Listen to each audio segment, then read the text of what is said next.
vamos dar uma abordada, né, uma leve abordagem acerca do que algumas questões a partir do utilitarismo, né, partindo do utilitarismo clássico, né, porque vez ou outra sempre aparece uma questão, o que é utilitarismo, né?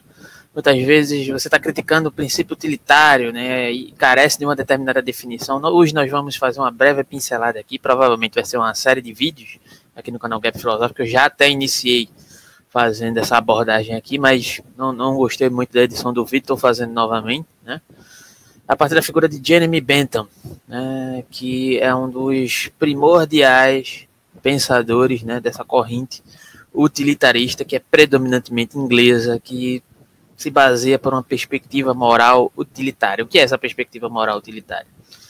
A gente vai ver daqui a pouco. Jeremy Bentham, vamos ler o trecho do livro, né? E assim, concomitantemente, vamos fazendo os comentários, né? Situa-se na tradição empirista. Todo conhecimento deve, em última instância, ser rastreado às impressões feitas sobre os nossos sentidos pelos objetos físicos. É um utilitarista que se baseia em certos aspectos do empirismo, né? Ele aplicou este princípio empirista à ação humana e à sociedade. O seu principal interesse estava voltado para o direito. No século XVIII, quase todas as leis eram criação de juízes ao invés do parlamento. Bentham objetou tanto quanto ao conteúdo do direito da sua época, quanto ao modo como era produzido. Era um antagonista ao direito, né? Mas creio eu que pelos pressupostos errados, né? Mas vamos lá. A princípio, Bentham pensou que o direito fosse um amontoado acidental e incoerente, né? Não concordo com isso, né? Na verdade, o direito foi muito bem pensado, muito bem raciocinado para ser do modo que é. No curso de sua vida, passou a considerado como deliberadamente designado a promover os interesses de uma pequena elite. Na verdade, sempre foi assim, desde sua gênese, né? Sua origem. Bentham via-se como alguém capaz de oferecer conselhos a um legislador e frequentemente considerou isso literalmente chegando mesmo a viajar para a Rússia com o propósito de oferecer instruções à Imperatriz Catarina a Grande. Abre parênteses, este projeto teria sido mais bem sucedido se Bentham tivesse realmente tentado encontrar a Imperatriz, em lugar de enterrar-se em uma casa de campo em uma propriedade isolada para escrever. No século XVIII, quando Bentham começou sua carreira, a monarquia absoluta era o sistema de governo mais comum na Europa.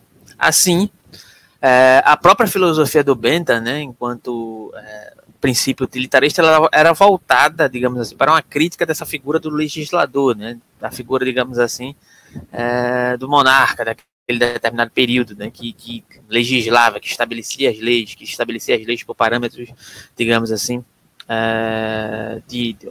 de ordem, né, não havia um diálogo, né, nenhuma alusão a aspectos democráticos naquele contexto, né.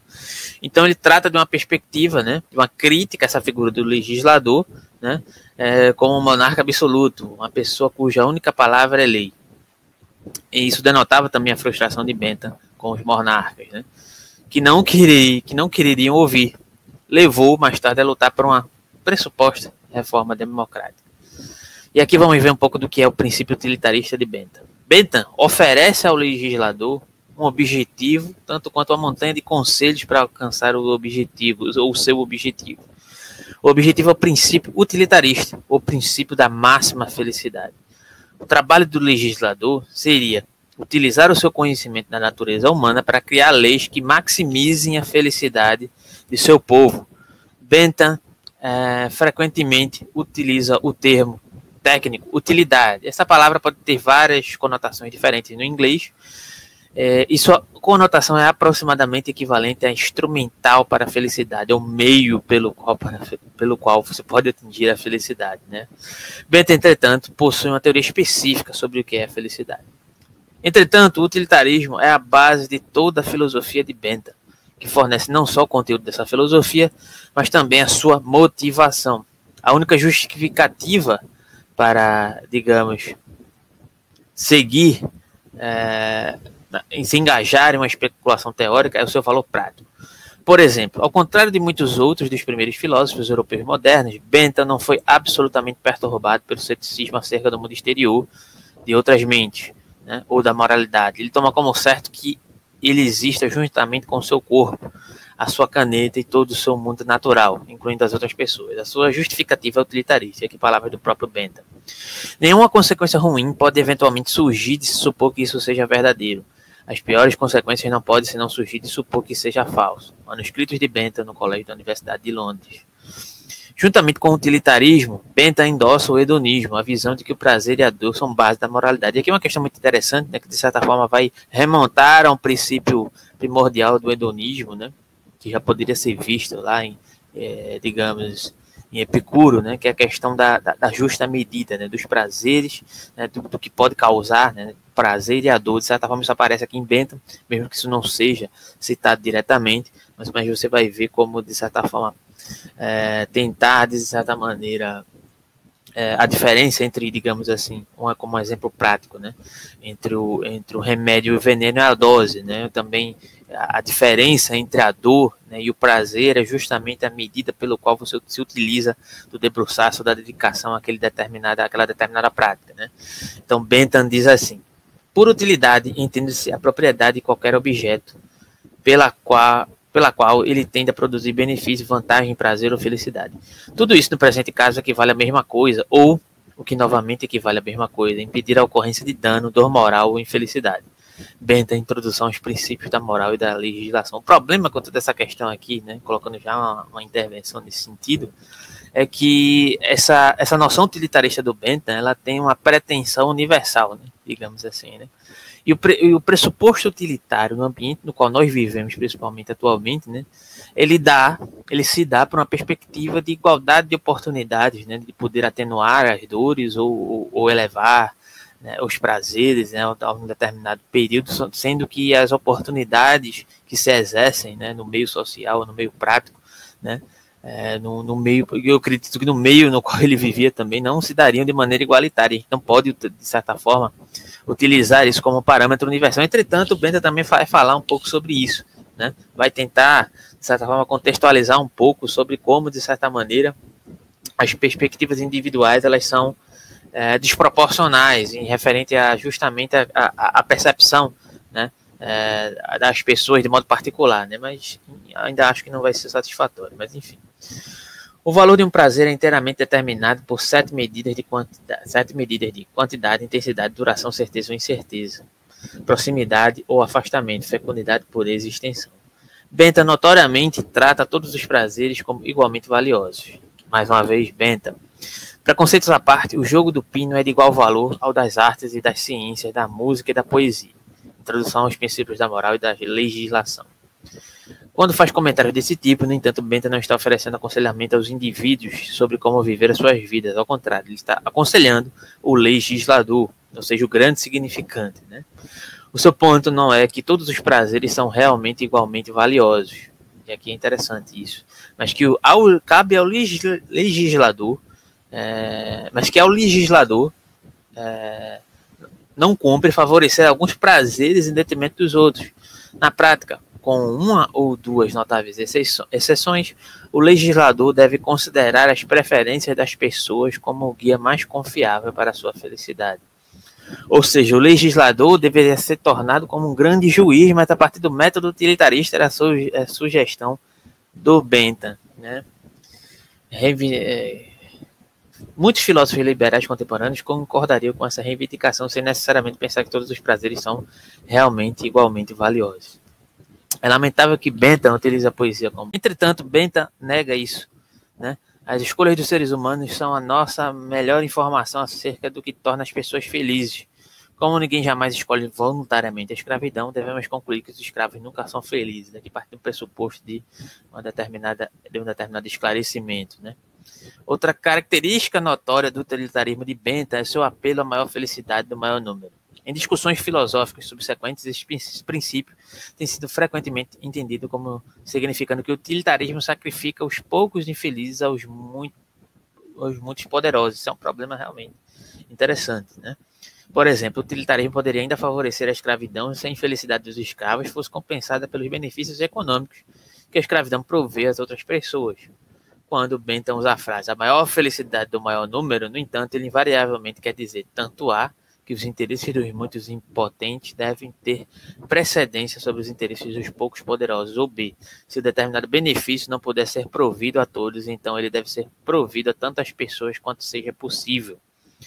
O utilitarismo é frequentemente apresentado como uma filosofia de cálculo, atribuindo valores precisos a diferentes prazeres em unidades ou addons, e calculando suas exatas probabilidades. Os escritos de Bentham frequentemente incentivam esta impressão. Ele fala do utilitarismo como uma moralidade científica. No entanto, Bentham estava interessado sobretudo nas ciências envolvendo classificação, como a botânica e geologia, e não cálculo, como matemática e física. Sua moralidade científica envolve listas detalhadas de tipos de prazeres e de coisas que tendem a produzir prazer, ao invés de cálculos exatos da quantidade de prazer. Como tudo mais que escreveu, as linhas de prazeres de Bentham foram produzidas para um propósito particular. Regras jurídicas devem ser aplicadas a casos particulares por juízes individuais. Assim, Bentham oferece ao legislador uma lista de fatores para os juízes considerarem fatores correlacionados ao prazer e à dor, ao invés de prescrever punições específicas para cada ofensa possível. Bentham nega explicitamente que os juízes ou qualquer outra pessoa devam aplicar o princípio utilitarista em todas as ocasiões particulares. Palavras do Bentham novamente. Não é de se esperar que este processo deva ser estritamente perseguido previamente a cada julgamento moral ou em cada operação legislativa ou judicial. Deve, no entanto, ser sempre mantido em vista. Introdução aos princípios da moral e da legislação. O hedonismo moderno enfrenta muitas dificuldades, conforme veremos posteriormente, na nossa série aqui, de acordo com o livro. A maioria delas não incomodaria Bentham. Para os seus amplos propósitos sociais, é suficiente saber que o prazer é bom, que o prazer de cada pessoa é igualmente importante e que algumas formas de organização da sociedade claramente tendem a produzir mais prazer do que outras. Então, por que escolher o princípio utilitarista? Aqui a gente vai para a conclusão desse trecho, Há muitas metas possíveis que um legislador poderia adotar. Por que deveria escolher o princípio utilitarista? A principal defesa de Bentham é o ataque. O utilitarismo fornece uma base moral possível para a legislação e nada mais o faz. A visão dominante da filosofia moral britânica do século XVIII foi a de que descobrimos a verdade moral consultando nosso senso moral ou sentimentos.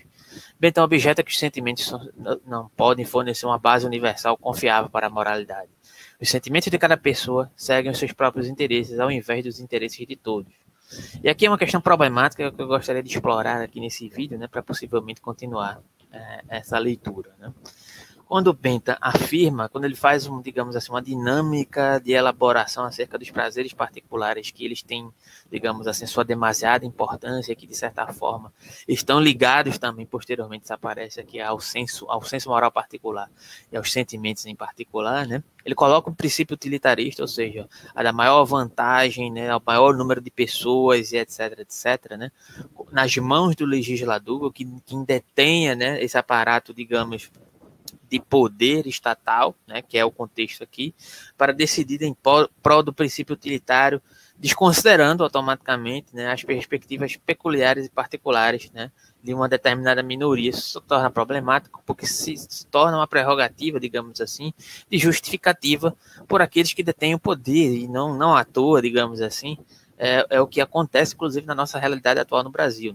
Alguém chega ao poder, como, digamos assim, interpretemos, que um presidente de um país pode ser equiparado a um grande legislador, porque ele tem o poder de interferir em vários setores, do âmbito das normas, de um país, de modo bem geral, Porém, ele pode pressupor que há uma determinada maioria, que pode ser regida por um senso utilitário naquele determinado contexto, de acordo com a sua percepção individual, e aí é uma questão problemática, porque o legislador também é um indivíduo, digamos assim, no sentido moderno. Se ele é um indivíduo, ele tem seus apetecimentos. E suas decisões utilitárias vão ser baseadas nesses apetecimentos pessoais. Então, aquilo que ele pode pressupor como interesse da maioria pode estar delegado, digamos assim, a um interesse particular, de acordo com o seu senso moral e os seus sentimentos. Então, o princípio utilitário, ele serviria como instrumento para justificar, digamos assim, as preferências particulares de um legislador. E, de fato, é isso que acontece, de modo geral. Por isso que ele se torna problemático, por isso que ele se torna, digamos assim, um significante maior, que, de certa forma, ele termina por tentar assumir uma neutralidade que lhe é improvável. Mas aí ele segue. Tal moralidade deve ser despótica se os sentimentos de uma pessoa forem impostos a todos, ou caótica se todos usarem seus próprios sentimentos como um guia moral. Uma alternativa óbvia consiste em o legislador seguir a vontade de Deus. Aí piora mais ainda a situação, porque o Bentham era ateu e aí ele tinha que, digamos assim, assumir o pressuposto moral e ele vai calcar isso aonde? tem que colocar isso na mão do significante. Tem que ter uma referência maior, e essa referência é Deus mesmo, o Bentham sendo um ateu. E aí ele diz, certamente devemos ter as leis que Deus gostaria que tivéssemos. O próprio Bentham era ateu, pelo menos nos últimos anos, como diz aqui o livro. No entanto, como todos os legisladores em seus dias eram religiosos, ele não quis oferecer conselhos apenas aos legisladores ateus. Assim, Bentham toma emprestado um argumento de utilitaristas teológicos, tais como William Paley, mesmo se procurarmos seguir a palavra de Deus. Mas não importa muito aqui também, né, sabe? Essa questão do Deus e do princípio utilitário, do princípio utilitarista, todos os dois aqui estão delegados a um âmbito de significante maior, de uma regra moral que se sobrepõe, né, aos pulsões desejantes, né? Não necessariamente você vai reconhecer as diferentes formas digamos assim, de perspectivas morais ligadas a noções de prazeres particulares.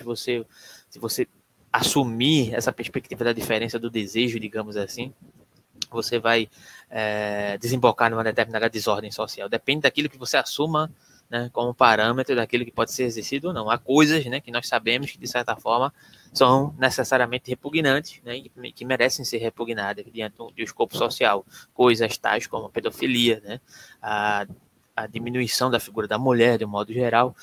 Fora essas questões, né, como o indivíduo vai regir o seu prazer em detrimento da relação do prazer e dor, né, aí é problema dele, e necessariamente vão existir regras gerais que ele vai precisar cumprir, e essas regras podem ser transitórias e não necessariamente elas vão precisar de uma figura de um significante maior, como a figura do utilitarismo, ou aqui Deus, que ele coloca para agradar, digamos assim, os teólogos do período dele, né, ele coloca Deus, ou seja, o utilitarismo.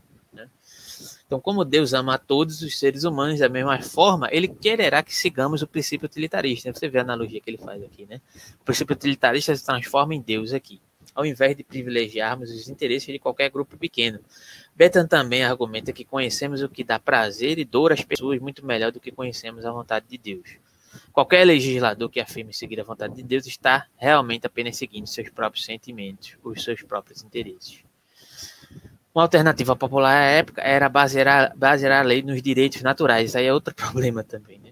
Isso frequentemente acompanhava um apelo a Deus. Os direitos naturais eram os direitos que Deus havia conferido aos seres humanos, como, por exemplo, o direito natural à propriedade privada, né? Que é uma grande balela, né? Que um desses utilitaristas vai utilizar, que a gente vai ver posteriormente, inclusive, né? O ataque de Bentham aos direitos naturais é um dos seus temas mais influentes. Começa com a noção de uma ficção. O direito à época de Bentham continha um número limitado de causas de ação, fundamentos nos quais um caso poderia ser levado ao tribunal, frequentemente, embora fosse obviamente desejável que um caso fosse ouvido. Nenhuma causa de ação estaria disponível se esse caso fosse honestamente descrito. Assim, juízes e advogados deliberadamente deturpavam os fatos, fingindo que o caso era um que podia ser ouvido. Isso era conhecido como ficção legal. Bentham considerava essas ficções desonestas e não um substituto satisfatório para um sistema legal aberto e honesto, baseado no princípio utilitarista. Ele escreveu sobre William Blackstone, um contemporâneo defensor da tradição do direito comum. Citação de Bentham. Para purgar a ciência da legislação, do veneno introduzido nela por ele e por aqueles que escrevem como ele o faz, eu não conheço senão um remédio. Definição perpétua e regular. Definição. Bentham. Ao invés de precedente e ficção, a ciência da legislação deveria ser construída sobre a base inamovível das sensações e da experiência. Ou seja, ele defendia uma universalidade das questões da sensação e da experiência, né, por uma pluralidade, né, digamos assim, dessa percepção diante dos âmbitos maiores. No entanto, Bentham coloca a noção de uma ficção legal ao seu próprio serviço, desenvolvendo uma noção filosófica de ficção com aplicação muito mais ampla. Uma ficção é qualquer termo que pareça referir-se a uma entidade que não existe. Por exemplo, o próprio utilitarismo, né? É engraçado quando ele fala aqui, né? Uma base inamovível das sensações da experiência. Ele está falando do princípio utilitário ligado a essa perspectiva, digamos assim, utilitária, digamos, proporcionar o maior número possível de pessoas, né? Um bem-estar baseado nesse princípio utilitário.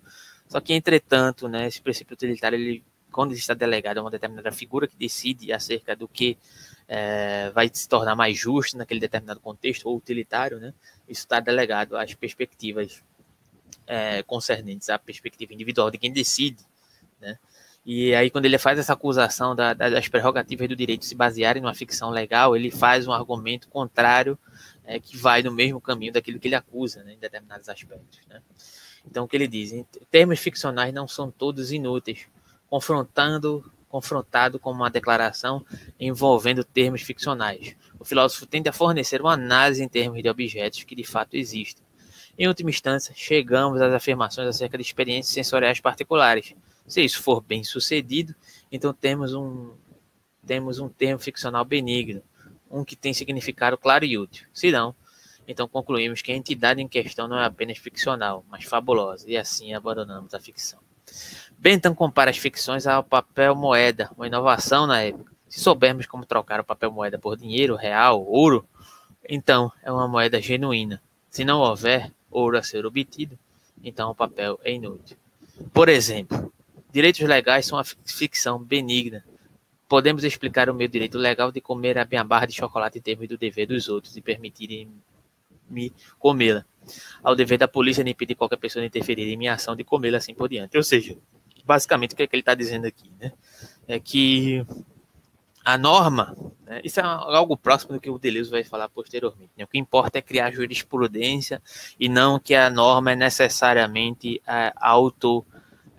auto-exercida. Né? Ele está advogando por uma cerca de determinadas ficções que são manipuláveis de acordo com os interesses daqueles que de certa forma se debruçam sobre as leis. Né?